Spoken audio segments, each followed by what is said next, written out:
The new pawn shop impact.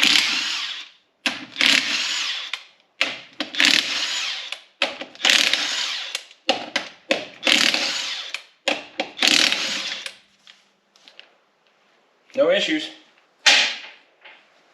That's a good buy.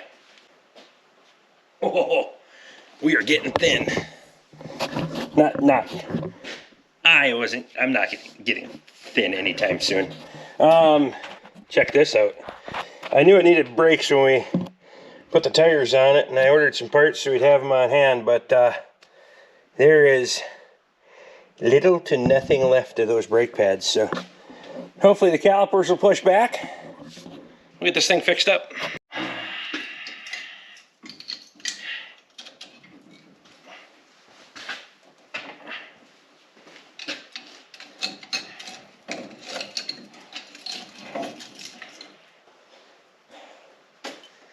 Yeah, that one, she didn't have too long left.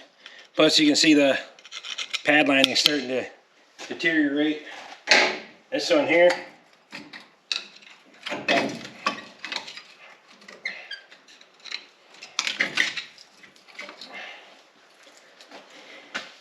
that one's really falling apart.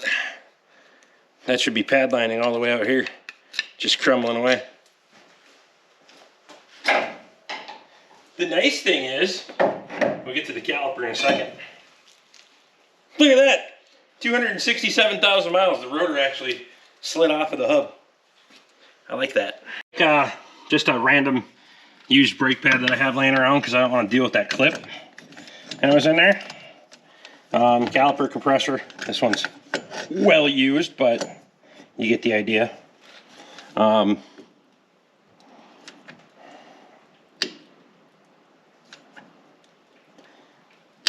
So I'm not applying that much force.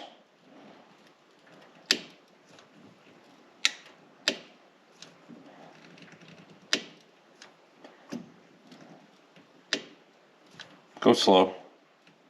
Take your time here. You don't need to get in any big hurry.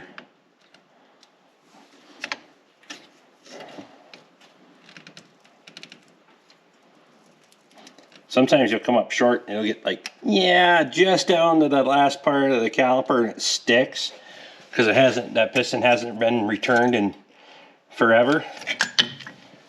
That one went back nicely. So we gotta clean up brake surfaces, free up our pins. They do move. So we'll take them out, grease them, clean up our slide surfaces on the ends of the calipers and on the bracket. Put this thing back together.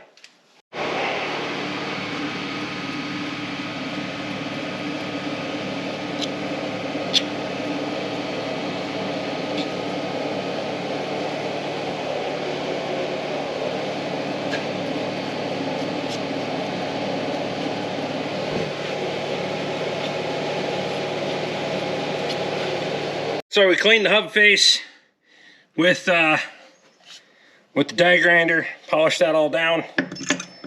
I got brake pads here. Grease on my hands, because that was forward thinking, Rick.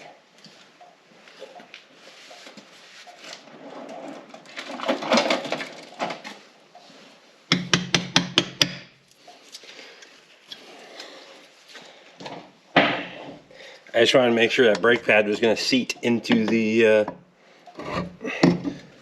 holes that lined it up.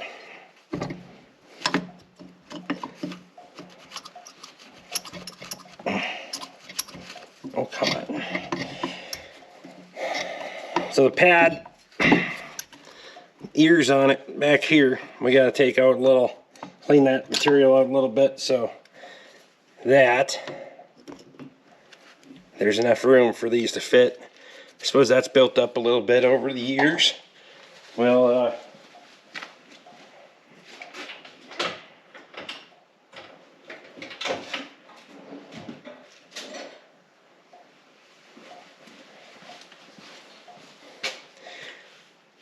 square file.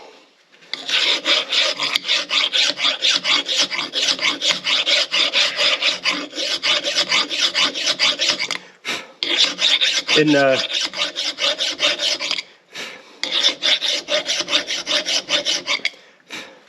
Midwest, this is the difference between paying for a decent brake job, a quality brake job, and a pad slam. Because of a pad slam, you're going to have stuck brake pads and calipers and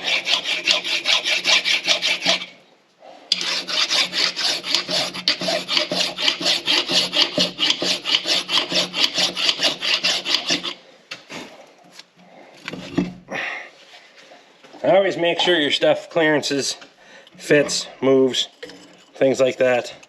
That should fit in there now. Yes. So now I want to grease that a little bit. So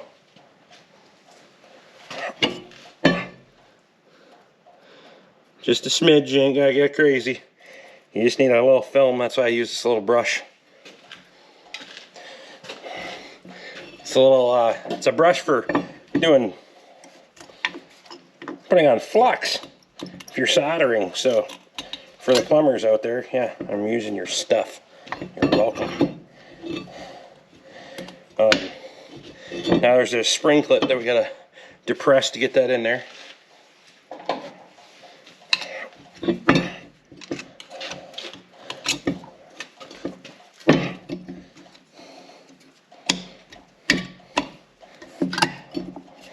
Perfect. Make sure our pins are back.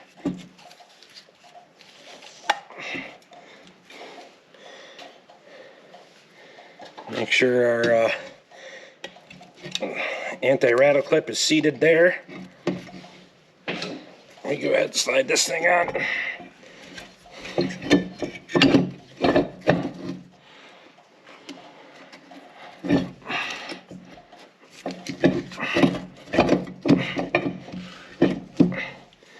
Now I didn't put my cordless light went dead. I didn't put a lug nut on the brake rotor to hold it. I probably should have. I usually do. So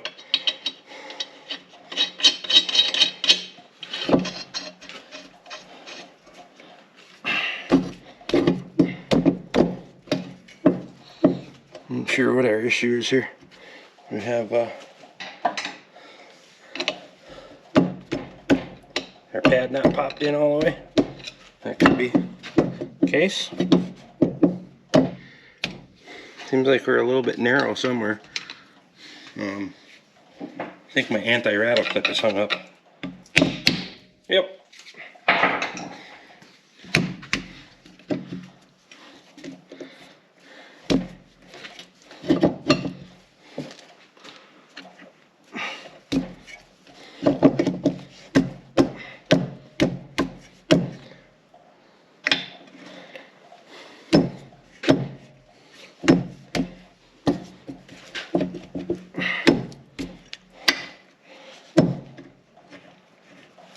Stubborn.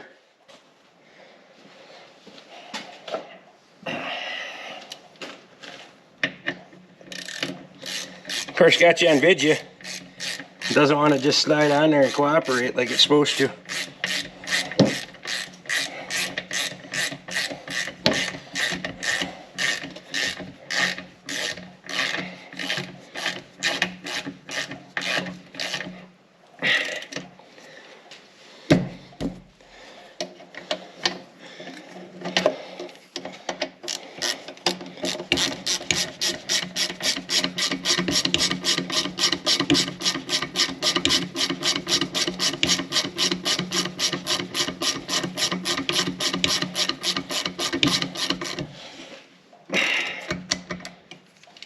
Same process on the other side. We can take this thing for a test drive.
All right, well, if we drive down here now, we can see the results of my snow plowing efforts. As we driveway is much more open now.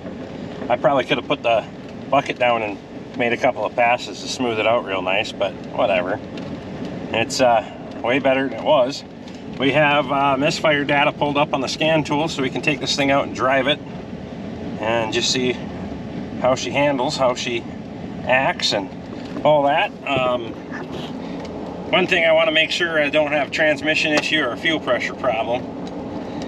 It is definitely needed a tune-up, but sometimes you got to start with the basics and then you got to go from there. So when they get this many miles on them, anything's possible.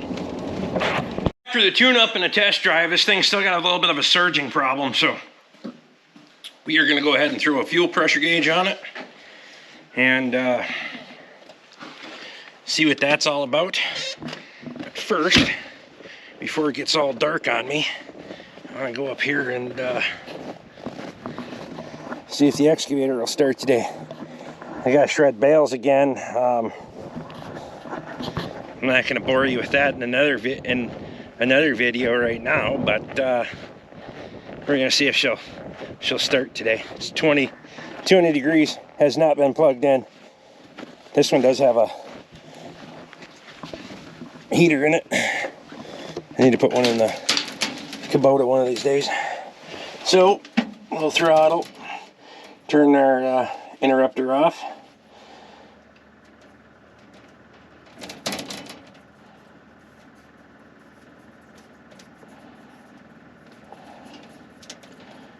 That looks about right. Back over.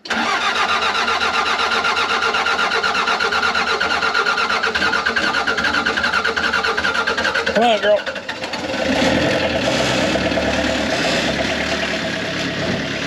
Fucking loyal. I'm gonna let this sit here and run for a little bit while I test fuel pressure on that truck, and then your battery's getting a little low, but that's probably all right. We're getting into too long a video here anyway, so we'll pick up the highlights for the rest of the day. You guys like these day in the life videos? Let me know. I'll keep making them. It's just drag the camera around so we can do that. What the hell's loose on this thing? The light? I don't know. Feels loose when I'm walking around with it. Anyway, we'll test the fuel pressure on that truck and figure out what else we're gonna do with it. So, fuel system pressure specifications: 435057 liter, 60 to 66 psi. So we're gonna look at the fuel system pressure test. Holy crap.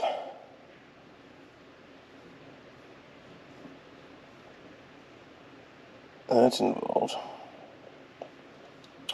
Turn ignition off for 10 seconds with AC off. Turn ignition on with engine off. Fuel pump should run for 2 seconds. Observe fuel pressure. Fuel pressure should be greater than 66 psi.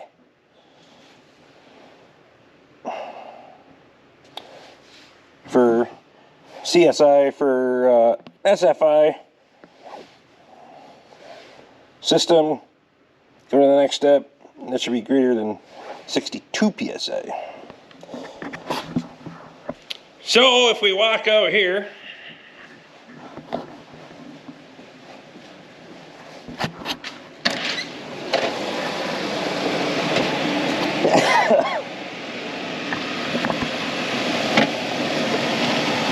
we're at about 47. And if I elevate the RPM, it brings it all the way down to about 42.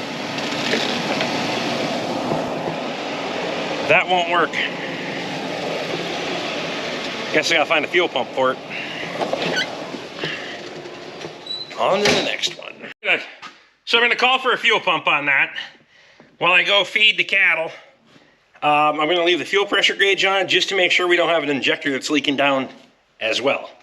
When you cycle the key, you can get to about 52, 53 psi, and you need 60 to 66 on that. So That'll explain a little bit of a hesitation going down the road. It's better than what it was, but it's not completely fixed, so I gotta put a fuel pump in it. I think I can have one for tomorrow. 2017 Subaru Crosstrek. This is a customer that was referred to me by another customer, so word of mouth. I have a whole slew of problems. Check engine lights on, blind spot monitoring's not working, noise driving down the road, and then they have some brake issues. There's new brakes installed in the front, pads and rotors.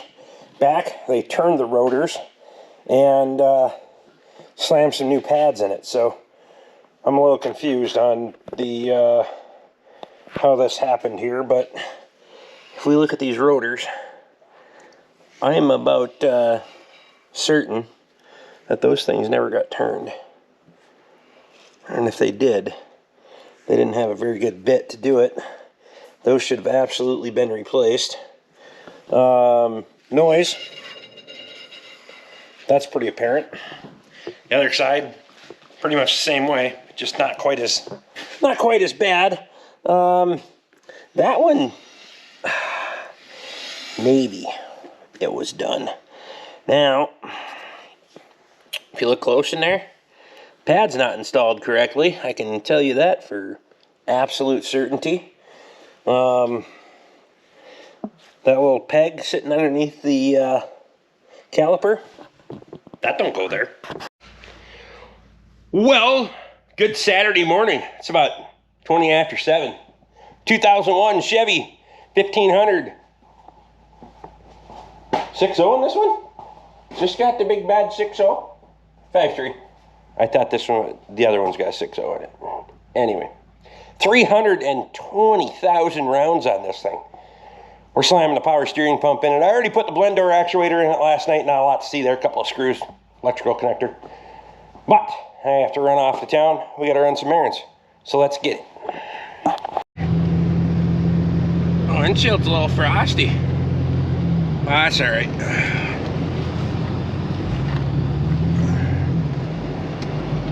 Parking's a little cramped around here.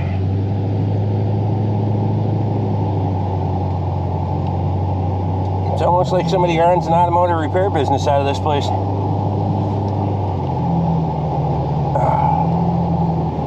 Another one to come off the trailer.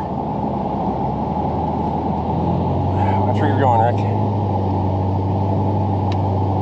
I can see clearly now the frost is gone. We just drive down here. Anybody from fucking the Midwest has done this on the way to go to work in the mornings. We just drive through the clear spot, not where the frost is, and wait for the thing to warm up. It'll be fine, I swear. We just bounce off the snowbanks.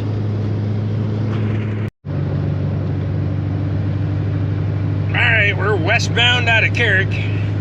Go up here to the field, see what the plan is. Looks like Connor's got some big old snowbanks out there.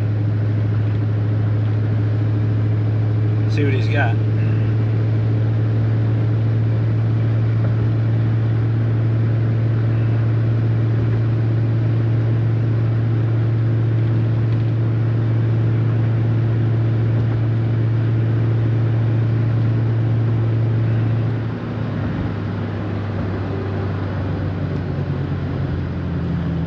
Turn my flashers on. He's just sitting there chilling on his phone. We can shove her in there.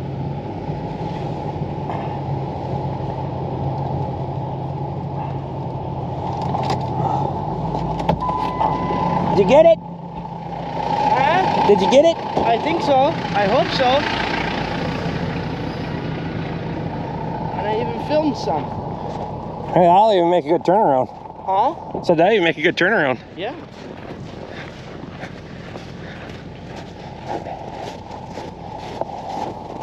I did more plowing now with the dirt than I did on freaking plow day.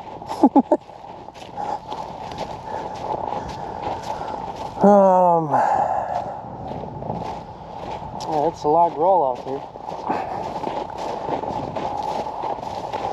Fuck, I don't know if we're gonna be able to get them out though without plowing alongside of them. I wonder.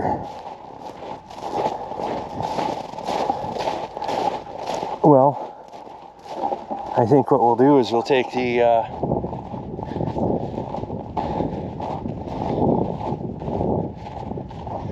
yeah, there's no fucking way we'll get them out of there without plowing alongside of them. But we'll do them in stages. Tomorrow we'll just two of us. I'll haul and unload, and you can just, we'll switch you back to the bucket and then plow the fucker the next step out. Yeah. You know what I mean? Yep. That's gonna be a fucking mess. You'll never be able to ram through enough of that drift to get through that to get the bale out. Plus we gotta get up to that fucker at some point. Yeah. Alright. Well, let's go park that tractor and get something to eat. Alright, well, that Frood's back. Well, it was here before. He got tires for it, so we're going to put tires on it for him tomorrow. I was thinking we'll move it out of the way later, but now we're back from picking up Connor, got some lunch. We can start this thing, and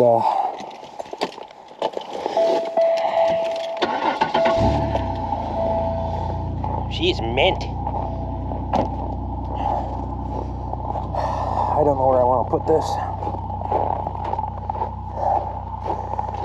It's only a two-wheeler, so I can't stick it in there. Maybe I'm going to stick the old blue in there. Stick old blue there, then I can back that thing over here. And then I got to drag that red Chevy off the trailer once I get, we're going to start the excavator. And warm that up.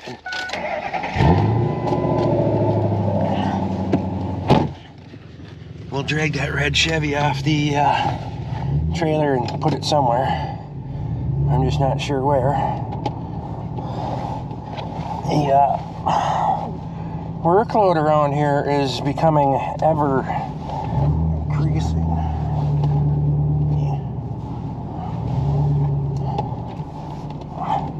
So I already know we're gonna need 4x4 to get back up the hills here. So the old the skins on old blue here are getting a little thin. So all right, there's that.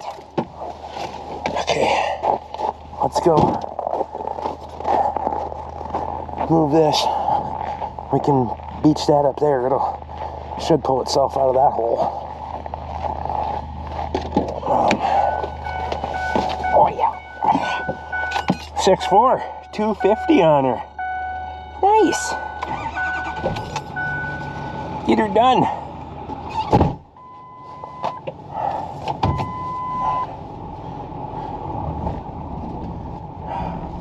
Oh yeah, the front end just slides down the hill. Nice. You don't need brakes. Brakes are for pansies. And stopping, but that, you know, who wants to stop?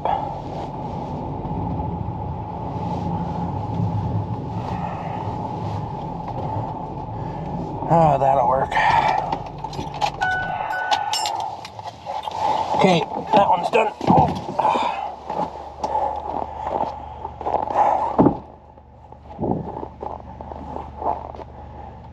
Where the fuck am I gonna put that red one? That one's dead too. Oh my god.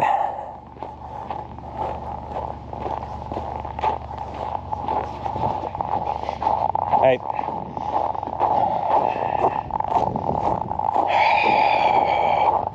Now I'm at parking. Hey, we're gonna need to make more parking. What? We're gonna need to make more parking. Yeah, maybe. Steak. Alright. I'll see if the excavator will start. It's cold up there, son of a... What is it? 3 degrees! Put the glove on.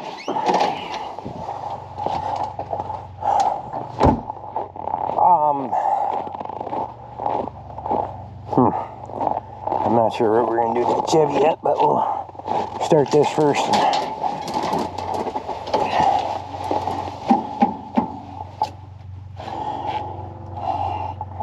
I can use a timer on the camera to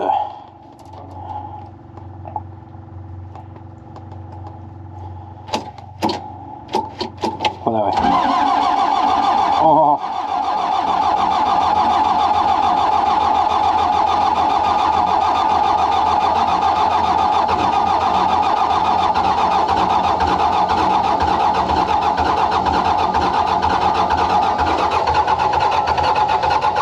Come on, girl.